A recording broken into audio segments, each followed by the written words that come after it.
young people, welcome to episode 41 of the Sheffield Wednesday career mode here on EFC 24. I hope you're doing well.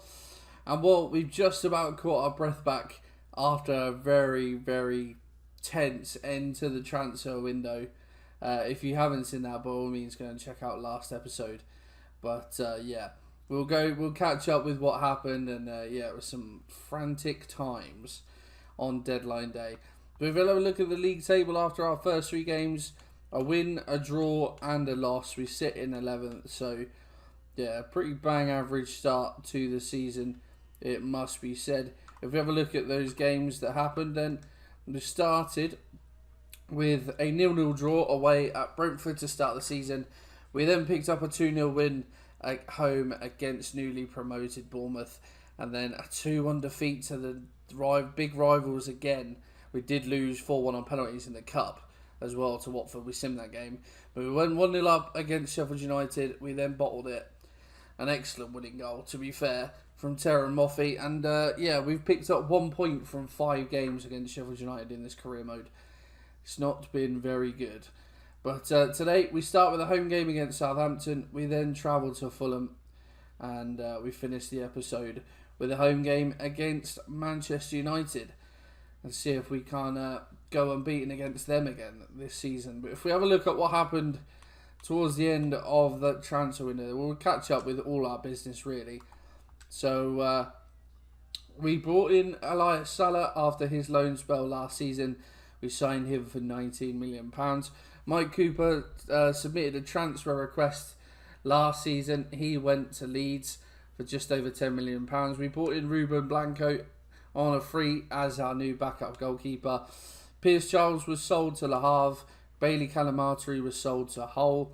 We then brought in Million Manhoof from Stoke for just under £11 million. Roman Sanders is a youth prospect, our first one really of the series. He's gone out on loan to Trabzonspor. Poveda was sold as a result of us bringing Manhoof in to Leicester for just over £5.5 million.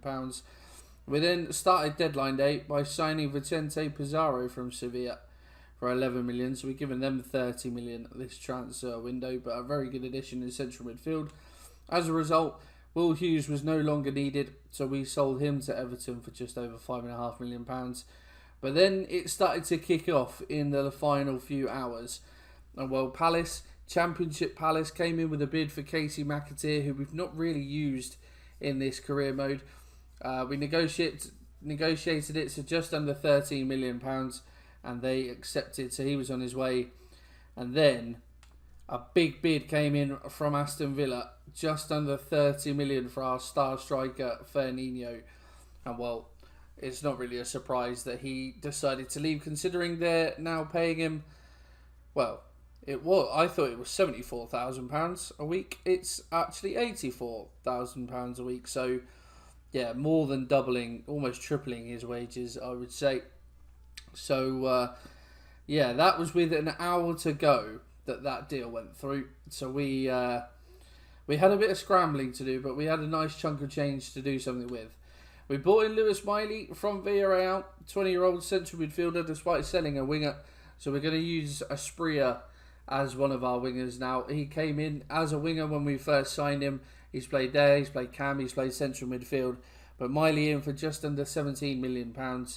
And then Umar Sadiq joined us from Real Sociedad, 29 years old, but is a very, very good striker. Is a bit of a blend of Fernandinho and Ike Ogbo. 6'4", but has got pace. £12.5 million. Kind of hard to find a bargain striker, to be perfectly honest. But yeah, that was the frantic end to deadline day. So yeah, it'd be interesting to see how some of these new players bed in. But for this game against Southampton, this is going to how we line up. I think, depending on how things go, this might be my starting lineup for the foreseeable. I wanted to try Franca in the 10 behind Salah, even when Fernandinho was here.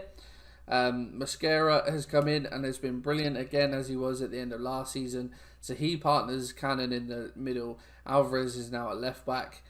Yeah, Franca in the 10, Salah up top. We'll see how things go there, but we have got Sadiq there on the bench if we need him, as well as Miley and Pizarro and Manhoof. So yeah, some good options now in the squad. We're really sort of levelling up this squad. We are starting to fill out our youth academy as well. We've got scouts everywhere, so it's starting to look good for us.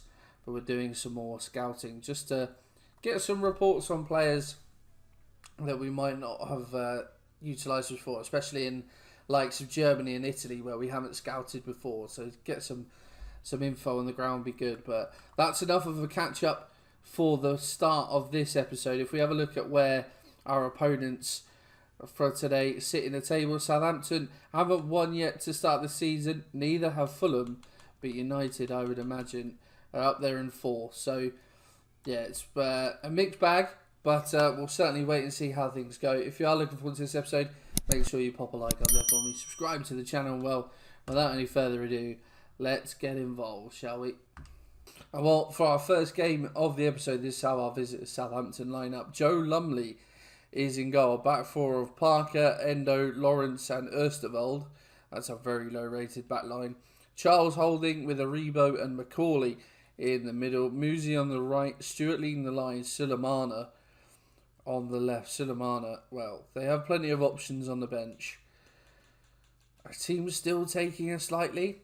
Who knows? But that is a very lowly rated Southampton side. That's starting this game.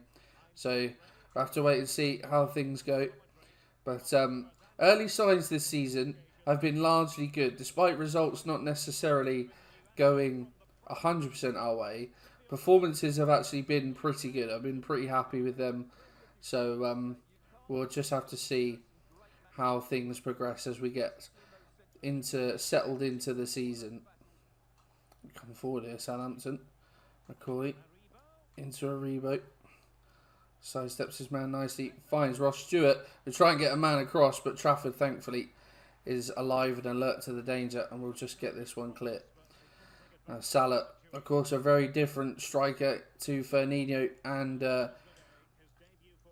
Umar Sadiq. Not quite that hold-up play, but the pace to get in behind, as he has done here. Elias Salah, well, thankfully, the ball comes straight back to him. I couldn't believe that it hit the post there. He hit it quite flat.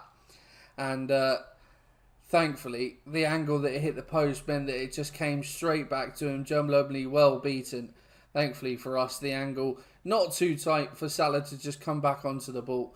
And from, well, a yard out, just past that into the empty side netting. And, well, his positional change is already paying dividends, but we know how good Elias Salah can be, especially leading the line for us.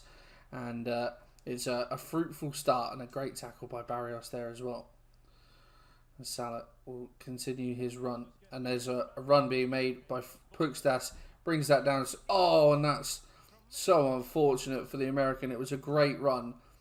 Looked to bring that down on his chest, but just slightly ran away from him. But Salah, as Oosterwald. Back to Ross Stewart. Aribo. We tried to get a block in, but Trafford again is there to bring it away for us. Or palm it away into a good area as well. Sunderberger into Franca. And there's a ball in there. Is there? Oh, not quite. Didn't have enough juice on it, really, from Mateus Franca. Great intercept. Oh, my word. That's a terrible challenge by Joe Aribo. And, well, he's off. And I'm not surprised. That's awful tackle on Sander Berg there. Just completely cleaned him out. Scissored him through the back. Berg gone down like he's been shot. And they make a tactical switch. But Southampton, they weren't out of this game completely by any stretch. But that has just made things a hell of a lot harder for them. Down to 10. Already behind. Into the area now. Can we get a man? Not quite in front of that. But Trafford again is an alert to it. Well, thankfully, they're giving that away. Now, can we break? Franca makes the defender. And now Barrios could well be in. He's going to have to go on his own, Jaime Barrios. But he will do. And he will find the top corner superbly. A lovely counter-attacking goal. And that will put the game beyond doubt now. Lovely little pass from Franca just to make the defender. He had a long way to travel. But only on his own, really. No support around him, but that didn't matter. The finish was superb. Into that far top corner. Lovely, no chance. 2-0, game over. Oh, he skipped past his man Moreira. And that is a solid finish. A bit of a defensive mix-up at the back for Sheffield Wednesday. Not often we've said that this season, but Moreira has just piled his way through. Cannon comes across to try and make the tackle. And Moreira just into the area. Drills that into the bottom corner. Just going to keep it now. Pukstas into Elias Salah. It will go across goal. Oh, and he forces the save from Joe Lumley. And there goes the final whistle. We hang on. Well, Southampton didn't have a chance after they scored the goal, but we did well to get the ball up the other end of the pitch and negate any pressure. So 3 points. And you could say probably an expected 3 points for where Southampton were in the table. But, yeah. Good. We've got a 100% record at home so far. After an international break, it's a trip to Fulham. And now Cantero wants to leave. And there we go. Cantero's off. £9.2 million. So Sevilla getting a player back off of us. But, yeah, it's... I understand it more. Like, it's frustrating, but I do understand it. If you're offering players important positions and they're not playing, then they're going to want to leave. So it's just a more realistic part of football, I guess. But that means we'll be looking for another new striker in January now. So those two youngsters that were put through as defenders, we've now changed them to left mids. McKenzie's gone up by 25 and Schneider's gone up by 26. This game's baffling sometimes. Well, for our second game of the episode, this is how our host Fulham line up. Laveric in goal, back for Tete, McAvoy, Tosin and Renan Lodi. Buzio and Reed holding for them. Goddo on the right, deckled over Reed on the left, and Shirky in behind Ollie Sanderson. Dilp there, Sanabria, Bassi. Not the best Fulham lineup, it must be said. Don't know where Ryan Wintle is. That's a little bit sad he's not there. We are unchanged from the team that won against Southampton. It seemed to be working alright, so why change a winning team? Alvarez making his way forward. Barrios is there. Salah into the area, and he'll curl that into the bottom corner, and that is a fabulous start to this game. That was fairly simple. The last time we came to Fulham, we got absolutely dismantled 5-2. And well, that was just worked from back to front fairly quickly. 2 passes in from Alvarez. Barrios not hanging around, getting the ball to Salah quickly. And that finish from the edge of the area, curled into the far corner. Umar Sadiq's going to have his work cut out to get into this team if Salah's going to start scoring goals like that. Absolutely superb. Into Sanderson. Lovely piece of play, thankfully. Oh, that's a mix-up between defence and goalkeeper. Reed is, well, to say it's coming would be an understatement. We've been absolutely awful since we scored our goal. And deckled over Reed, the man that put the ball in the back of the net. But I don't know where Patterson's going, but Trafford banks on him going near post. I don't really know why, but across goal, it's a lovely finish from deckled over Reed. And it's a deserved Fulham equaliser. We've been awful. Absolutely awful. Well, we get away with that. And now Barrios into Salah. He's got the whole goal to aim at. And Elias Salah didn't have the whole goal to aim at. I don't know why he said that. But he's found that far corner again superbly well. And the angle wasn't necessarily that kind to him for the finesse shot. But he's kept it low, made it difficult for the keeper to get to. And he's just started that outside the far post. Bent it inwards. Just past the outstretched hand of Labrovic. And Elias Salah is making that forward position his own. We're back in front.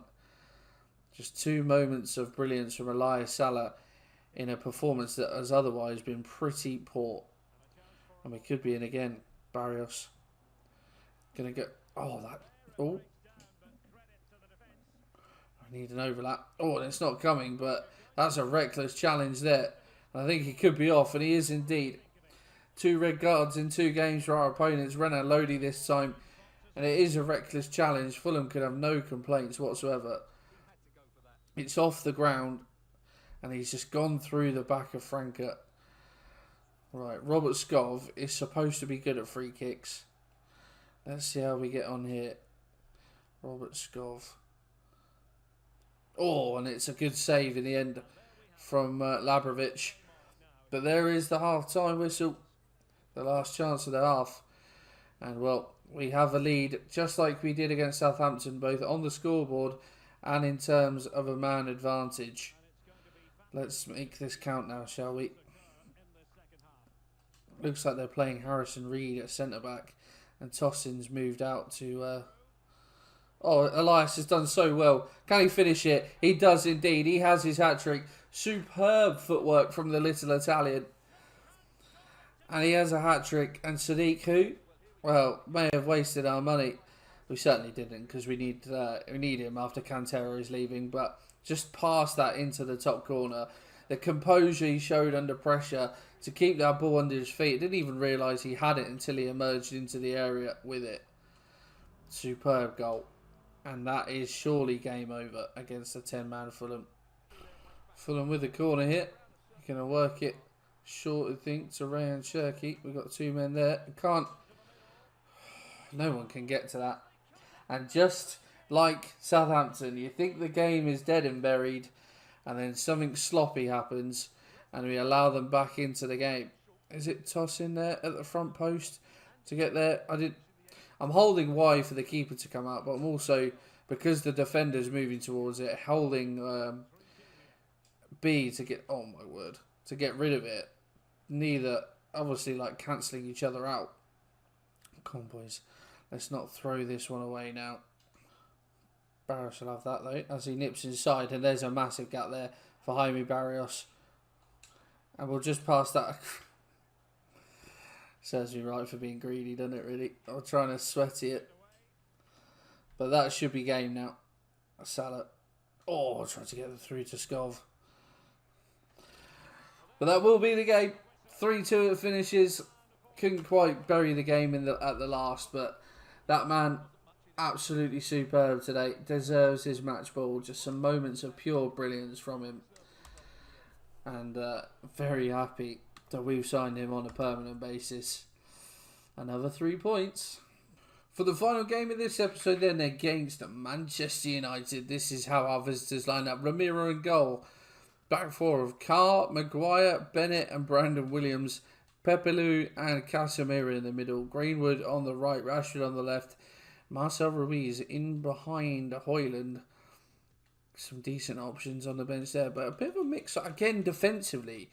Not the best looking United side. Not many teams play. I wonder if teams still take us for granted. They certainly do, it seems, in terms of naming a team.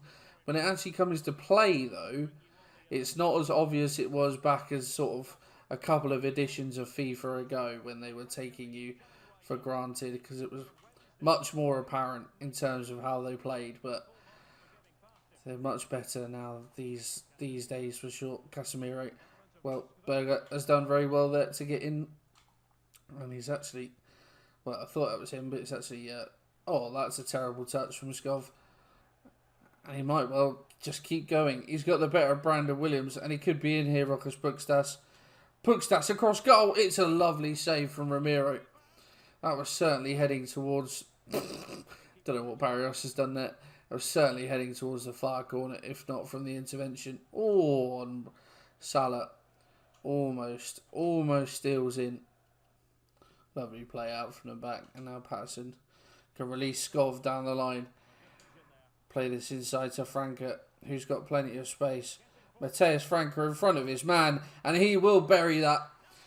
And while the game had become far too stretched for the first half, and we are the team that's taken advantage of that, it's lovely football in and around the back. Patterson down the line to Skov. Franca in so much space in the middle of the park. And while he's running across, I think I don't even know who it is, maybe Williams trying to get back at him, but he manages to get his body in front. If he brings him down, it's a penalty. He applies the finish, Mateus Franca, his first of the season. And this new look starting lineup to Sheffield Wednesday is starting to come good. Card on his right hand side again. But Alvarez gets in superbly well. And we'll release Barrios. And now Franca. He's got plenty of fresh green grass in front of him to run into. Franca cuts across. And we'll bury that for a second. And well, we've doubled our lead in quick succession. It's Matheus Franca again. And it's beautiful play. Carr bombing down the right for United, leaving gaps. And this is when teams take you for granted. This is how it used to be on the old FIFAs. They take you for granted. They name less, not as good size. They push up really high, press really high. Couple of passes, you play right through them. And that's it, you're in behind. It's 2-0. And being able to contend with United going forward is one thing. But we've done that pretty successfully so far. And we've managed to just pick them off in terms of defensively. It's been a superb performance all round from us so far. Good reverse plate. Finds Greenwood. Oh, he's into the area. We need Mascara to come across. No foul. And they're superb. He's just out-muscled Mason Greenwood there. And now we could be on the counter again. And Franca's got the legs on Maguire. And he could be in the Brazilian. And he is for the hat-trick. And he's applied it. Matheus Franca has a hat-trick. Just as Salah did against Fulham. This time it's the number 10. Matheus Franca. What a day he's having. And well, just far too easy. It is like FIFA 21 and 22 all over again. United can't handle us defensively. Let's make some changes. Lovely ball from Franca to Barrios. Oh, and he's just splitting them apart. Elias Salah will find the back of the net. Lovely interchangeable play from Barrios and Salah. I was tempted to sweaty that again across to Barrios, but I thought better of it after last time. Didn't quite get the advantage on Maguire either, but it's a lovely... He just tends to side for everything, Salah, and it just makes it look so much more pleasurable. I don't really know, but it's a lovely finish. It's 4-0 against United. Barrios has found Pukstas. Pukstas finds Umar Sadiq on as a sub. And, well, it's not taking him long to find the score sheet. Umar Sadiq, I thought he'd overrun it, but he smashed that into the back of the net. And, well, on debut, and he just manages to grab himself a goal. It's all rather easy against Man United. I promise it's still an ultimate. I haven't changed it for 2 seasons. I wouldn't do it now. We're in a very good run of form at this start of the season. Let's see if we can maintain it. But Sadiq, well, big tackle. Nice play. And there's a ball in there. And it's to Umar Sadiq, who's in behind. And we'll had a 6th and a 2nd off the bench. And well, Umar Sadiq is staking his claim, isn't he really? After coming off the bench and scoring twice, you can't really ignore that. Maguire's been absolutely run ragged today. I had no idea what's happened to Manchester United, to be perfectly honest. There's certainly been an inquest after a result like this. But, yeah. I thought it might be ambitious to go unbeaten against Man United again this season. Sheffield Wednesday 6, Manchester United 0. I had no idea how that's happened, but we won't say no to that whatsoever. Vinny Souza, he's a decent little player, Vinny Souza. You know, I'll certainly keep his name on the shortlist for future seasons. But that has been one hell of an episode, hasn't it, really? 3 wins from 3 this month. 10 goals scored. It's not looking too bad if we have a look at what is to come. Well. Away to Chelsea to start with. We won at Stamford Bridge last season, but that was thanks to Fernandinho. How will we fare this time? We beat Arsenal at home 5-2 last season. They dismantled us 7-1 at the Emirates, so that'll be an interesting game. Away to Luton is in there, and then to finish at home against Wolves, we will sim one of those games, probably Luton, I would imagine. But let's have a look at the league table before we go, and it looks for a very pretty reading. Second in the league, just a point off Brentford, who have made a very good start to the season. The only team that haven't lost a game yet. Well, well, well. What a top three that is. And call it... Well, actually, no, don't call it now, because I want the chance to overtake Brentford. But that's not a bad way. That's not a bad place to sit, is it, after a few games of the season? But I hope, guys, you have enjoyed this episode. If you have, pop a like on there for me. Subscribe to the channel. I will see you in the next one.